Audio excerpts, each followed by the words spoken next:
12 વર્ષ સુધી એક વોન્ટેડ ક્રિમિનલ જે સોશિયલ મીડિયા પર એક્ટિવ હતો, જેની ફિલ્મો રિલીઝ થઈ રહી હતી, જેનું નામ IMDb પર હતું, તે પકડાયો કેમ નહીં? મિત્રો, એક હત્યારો જેલથી ભાગેલો, નામ બદલ્યું, ઓળખ બદલી અને 12 વર્ષ સુધી ઇન્ડિયાની સૌથી મોટી ફિલ્મોમાં કામ કર્યું.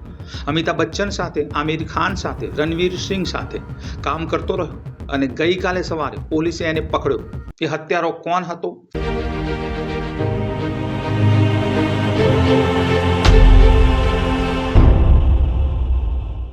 બુધવાર 21 મે 2026 બપોરના લગભગ 1 વાગ્યા હતા. અમદાવાદની ગરમી એ દિવસે ટોપ પર હતી. ઘીકોટા મેટ્રો સ્ટેશન પર પાસેની ગલીમાં ભીડ સામાન્ય હતી. રિક્ષા, દુકાનદારો, રાહદારીઓ કોઈ જાણતું નહોતું કે આ ભીડમાં એક એવો માણસ ચાલી રહ્યો છે જેને છેલ્લા 12 વર્ષથી આખી ગુજરાત પોલીસ શોધી રહી છે. એ માણસ અટક્યો, એક નજર આ તરફ નાખી, એક નજર પેલી તરફ નાખી અને પછી ક્રાઇમ બ્રાન્ચની એ ગાડી તેની સામે આવીને ઊભી રહી. એ શખ્સે એક પળ માટે કોઈ વિચાર્યું, કદાચ તેને એ જ કર્યું જે છેલ્લા 12 વર્ષથી તેને શીખ્યું હતું. એકદમ શાંતિથી, એકદમ ઇનોસન્ટ થઈને, એકદમ નોર્મલ. પણ આ વખતે તેની અભિનય કળા કામ ના આવી, કારણ કે સામે કોઈ પ્રેક્ષકો, દર્શકો નહોતા. તેને પકડવા આવ્યા હતા એ હતી ગુજરાત પોલીસ. અંતે મિત્રો 53 વર્ષના હેમંત નગીનદાસ મોદી ઉર્ફે સ્પંદન મોદી પકડાઈ ગયો. પણ આ કોઈ સામાન્ય ધરપકડ નહોતી, કારણ કે જ્યારે પોલીસે આ માણસનો સાચો ચહેરો જોયો ત્યારે ખુદ પોલીસ અધિકારીઓ પણ એક પળ માટે ચોંકી ગયા. આ માણસ કોણ હતો અને છેલ્લે 12 વર્ષ સુધી ક્યાં હતો? જ્યારે એના જવાબ સામે આવ્યા ત્યાં ભરોસો કરવો મુશ્કેલ હતો. મિત્રો, 2005 અમદાવાદ નરોડા, એક અમદાવાદનો શાંત વિસ્તાર, શાંત મહોલ્લો, જ્યાં ગલીઓમાં બાળકો રમતા, સાંજે ચાની ચુસ્કીઓ વીતતી અને હેમંત મોદી અહીંનો જ વતની. ત્યારે તેની ઉંમર લગભગ 32 વર્ષ. એક સામાન્ય જિંદગી, એક પરિવાર હતો, પત્ની હતી અને એક નાનકડો સંસાર હતો. પણ એ વર્ષે કંઈક થયું. નરોડા પોલીસ સ્ટેશનમાં એક કેસ નોંધાયો. એક માણસની હત્યાનો કેસ નોંધાયો. કોઈની જિંદગી ખતમ થઈ ગઈ. એક ઘરનો દીવો બુઝાઈ ગયો અને એ બુઝાયેલા દીવાની રાખમાં હેમંત મોદીનું નામ હતું મુખ્ય આરોપી તરીકે. અદાલતમાં કેસ ચાલ્યો મહિનાઓ સુધી. સાક્ષીઓ રજૂ થયા, પુરાવા મૂકવામાં આવ્યા અને જ્યારે ચુકાદો આવ્યો તો એકદમ સ્પષ્ટ હતો: હેમંત મોદી દોષિત. કોર્ટે હેમંત મોદીને આજીવન કારાવાસની સજા ફટકારી. એટલે કે બાકીની આખી જિંદગી સળિયા પાછળ. કોઈ છુટકારો નહીં, કોઈ તારીખ નહીં. જ્યારે તે બહાર નીકળ્યો, બસ જેલ, જેલ અને જેલ. મહેસાણાની જેલમાં તેને રાખવામાં આવ્યો અને આજ તેની નવી દુનિયા બની ગઈ. સળિયા પાછળ એક એવી જિંદગી જેનો કોઈ અંત દેખાતો નહોતો. અંતે મિત્રો, જેલની દિવાળોએ તેને તોડવાનું શરૂ કર્યું. જેઓ તેને ઓળખતા હતા તેઓ કહેતા હતા કે અંદરથી તે ભાગી રહ્યો હતો. એટલો તૂટી રહ્યો હતો કે એક દિવસ તેને પોતાની પત્નીને કહ્યું કે તું આગળ વધ, તારી જિંદગી જીવ, મારી જિંદગી અહીં જ ખતમ થઈ ગઈ. અને છૂટાછેડા થઈ ગયા. અને હવે તેની પાસે ના પરિવાર હતો, ના કોઈ ઉમ્મીદ હતી, ફક્ત જેલની દીવારો અને એક દિમાગ જે કદાચ હજી ચાલી રહ્યું હતું. પછી આવ્યો 2014નો એ દિવસ જેને બધું બદલી નાખ્યું. ગુજરાત હાઈકોર્ટે હેમંત મોદીને 30 દિવસની પેરોલ આપી. કાનૂની પ્રક્રિયાનો આ એક સામાન્ય ભાગ હતો. જેલ અધિકારીઓ તેને છોડ્યો અને તેને 30 દિવસમાં પાછા ફરવાનું હતું જેલમાં. હેમંત મોદી જેલમાંથી બહાર નીકળ્યો અને પછી પાછો આવ્યો જ નહીં. જુલાઈ 2014માં ગુજરાત હાઈકોર્ટે તેને પેરોલ જમ્પર તરીકે જાહેર કર્યો. પોલીસે તેને શોધવાનું શરૂ કર્યું, પણ હેમંત મોદી જાણે હવામાં પડી ગયો હતો. કોઈ સુરાગ નહીં, કોઈ નિશાન નહીં. તે ક્યાં ગયો કોઈને કંઈ ખબર નહીં. આ સવાલનો જવાબ 12 વર્ષ પછી અંતે મળ્યો અને જવાબે સૌને ચોંકાવી દીધા. પેરોલ મળ્યા પછી હેમંત મોદી સીધો અમદાવાદથી નીકળી ગયો. પહેલા તે ગયો પાટણ અને પાટણના આસપાસના વિસ્તારોમાં રહેવા લાગ્યો. નાના નાના ગામડાઓ, જ્યાં કોઈ તેને ઓળખે નહીં. ના કોઈ મોબાઈલ હતો, ના કોઈ સોશિયલ મીડિયા. તે જાણતું હતું કે આ બધું વાપરીશ તો પકડાઈ જઈશ. તે ગાયબ રહ્યો. તે ગાયબ રહેવામાં માહિર હતો, પણ તે એક જગ્યાએ રોકાવાનો નહોતો. ધીરે ધીરે તેને પોતાની યોજના બનાવી અને એ યોજના અત્યંત ચાલાક હતી. એટલી ચાલાક કે સાંભળીને ભરોસો ન બેસે. તેને મુંબઈ તરફ જવાનું નક્કી કર્યું. ત્યાં તેને પોતાનું નવું નામ રાખ્યું: સ્પંદન મોદી. જૂનો ચહેરો, નવું નામ અને જૂનો માણસ, નવી ઓળખ. અને તેને એવી જગ્યાએ જવાનું પસંદ કર્યું જ્યાં હજારો લોકો દરરોજ પોતાની જૂની જિંદગી છોડીને આવે છે નસીબ અજમાવવા માટે, જિંદગી બનાવવા માટે, જે છે બોલિવૂડ. તે એક સ્ટ્રગલિંગ એક્ટર બની ગયો. મુંબઈની દુનિયામાં હેમંત મોદીએ પોતાની જગ્યા બનાવવાનું શરૂ કર્યું. થિયેટર, ઓડિયન્સ, નાના નાના રોલ.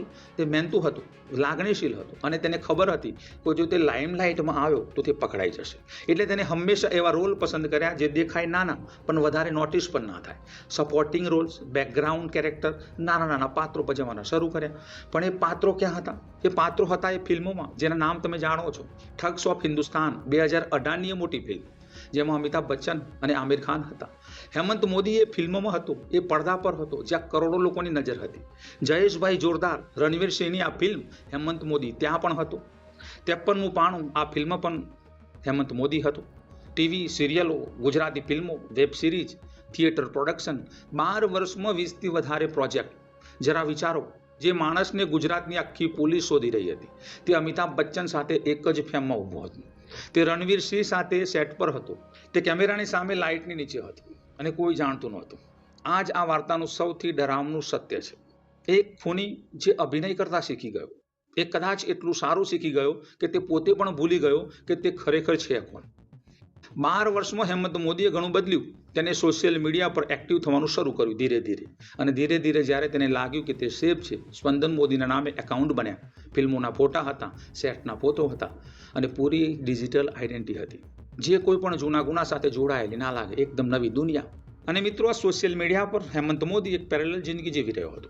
એક તરફ IMDb પર તેનું નામ હતું સ્પંદન મોદી, એક એક્ટર જેને અનેક ફિલ્મો કરી છે.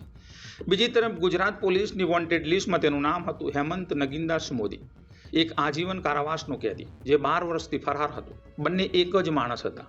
આ સત્ય જાણવું કદાચ એ લોકો માટે સૌથી મુશ્કેલ હશે જેમણે તેમની સાથે કામ કર્યું. તેમને એક એક્ટર જોયો, મહેનતુ, પ્રોફેશનલ, સારું કામ કરનારો, કોઈને શક ના ગયો, કોઈએ સવાલ ના પૂછ્યો અને પૂછે પણ કેમ. બોલિવૂડમાં હજારો કલાકારો આવે છે અને જાય છે. દરેક પોતાનો પાસ છુપાવે છે અને દરેક નવી ઓળખ લઈને આવે છે. હેમંત મોદીએ બસ આ જ કર્યું અને આ સિસ્ટમનો એક ઉપયોગ કર્યો. પણ કહે છે ને કે દરેક અભિનેતા એક દિવસ કેરેક્ટરમાંથી બહાર આવે છે. 2026ની શરૂઆતમાં અમદાવાદ ક્રાઇમ બ્રાન્ચને એક ખબર મળી, એક ટીપ ઓફ મળી. કોઈએ જણાવ્યું કે તે પાછો આવી રહ્યો છે અમદાવાદમાં કોઈને મળવા માટે. અને ક્રાઇમ બ્રાન્ચે ચૂપચાપ રહેવાનું પસંદ કર્યું. તેમને કોઈ એનાઉન્સમેન્ટ ના કર્યું, કોઈ પ્રેસ કોન્ફરન્સ ના કરી. બસ ટેકનિકલ સર્વેલન્સ એક્ટિવ કરી, હ્યુમન ઇન્ટેલિજન્સ એક્ટિવ કરી અને જૂના કોન્ટેક્ટ ટ્રેક થઈ રહ્યા હતા. ફોન નંબર મોનિટર થઈ રહ્યા હતા. એક ઝાડ બિછાઈ ચૂકી હતી ધીરે ધીરે, કોઈ અવાજ વિના. 21મી મે 2026ના બપોરના લગભગ 1 વાગે ગીકોટા મેટ્રો સ્ટેશન પાસે હેમંત મોદી દેખાયો. ક્રાઇમ બ્રાન્ચની ટીમ તૈયાર હતી દબોચવા માટે. જ્યારે તે પકડાયો ત્યારે તેને પહેલું કામ એ જ કર્યું જે એને 20 ફિલ્મોમાં શીખ્યું હતું. એક ઇનોસેન્ટ પાત્ર, શાંત ચહેરો, નામ બતાવ્યું, બેકગ્રાઉન્ડ બતાવ્યું, એક સામાન્ય માણસની જેમ. પણ પોલીસને એક્ટરની જરૂર નહોતી. પોલીસને જરૂર હતી એક કેદીની. અને જ્યારે તેને જોયું કે અહીં કોઈ પ્રેક્ષક નથી, કોઈ દર્શક નથી, આ સ્ક્રીન નથી, સાચી જિંદગી છે, ત્યારે તેને કબૂલ કર્યું. બધું જ ક્રાઇમ બ્રાન્ચના અધિકારીઓને જણાવ્યું. અને અંતે મિત્રો, ક્રાઇમ બ્રાન્ચના ઓફિસરે હેમંત નગીનદાસ મોદીને 12 વર્ષ પછી ધરપકડ કરવામાં આવ્યો. તે એક કન્વિક્ટેડ મર્ડરર હતો જે પેરોલ જમ્પ કરીને ફરાર હતો.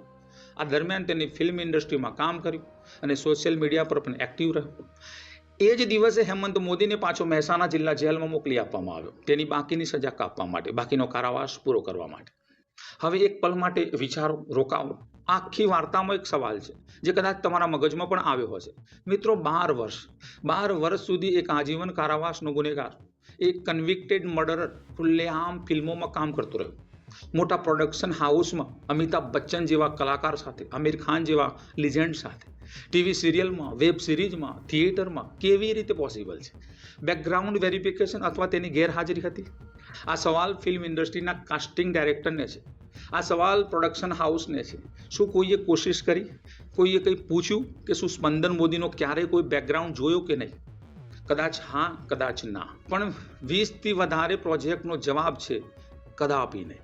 અને બીજો સવાલ પોલીસનો. 12 વર્ષ સુધી એક વોન્ટેડ ક્રિમિનલ જે સોશિયલ મીડિયા પર એક્ટિવ હતો, જેની ફિલ્મો રિલીઝ થઈ રહી હતી, જેનું નામ IMDb પર હતું, તે પકડાયો કેમ નહીં? જવાબ કદાચ આ જ છે કે તે હેમંત મોદી નહોતો, તે સ્પંદન મોદી હતો. અને એ બે નામો વચ્ચેનું અંતર હતું 12 વર્ષની આઝાદી. 2005માં નરોડામાં જે હત્યા થઈ તેના વિશે આખા સમય દરમિયાન કોઈ વાત ના થઈ. કોઈ પીડિતના પરિવારનું નામ સામે ના આવ્યું. કોઈએ ના પૂછ્યું કે માણસ માર્યો ગયો તેનું શું થયું, તેના ઘરવાળા ક્યાં છે, તેમને ન્યાય મળ્યો કે નહીં.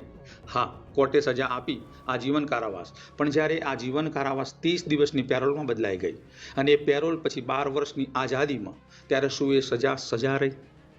આ સવાલનો જવાબ પીડિતના પરિવાર પાસે હશે અને એ જવાબ કદાચ ખૂબ દર્દનાક હશે. હેમંત મોદી આજે મહેસાણા જેલમાં છે. તેની ફિલ્મો હજી પણ સ્ટ્રીમિંગ પ્લેટફોર્મ પર છે અને સ્પંદન મોદીના નામે આ ફિલ્મોમાં તેનો ચહેરો છે, તેનો અવાજ છે અને એક પાત્ર જે તેને પડદા પાછળ એક્ટ કર્યું, ભજવ્યું. પણ હવે કેમેરો બંધ થઈ ગયો. હવે કોઈ ડાયરેક્ટર નથી જે કટ બોલે, કોઈ સ્ક્રિપ્ટ નથી જે તેને નેક્સ્ટ સીન બતાવે અને કોઈ રોલ નથી જેમાં તે છુપાઈ શકે. ફક્ત જેલની દીવારો છે અને એ સજા જે 2005માં શરૂ થઈ હતી અને હવે પૂરી થશે.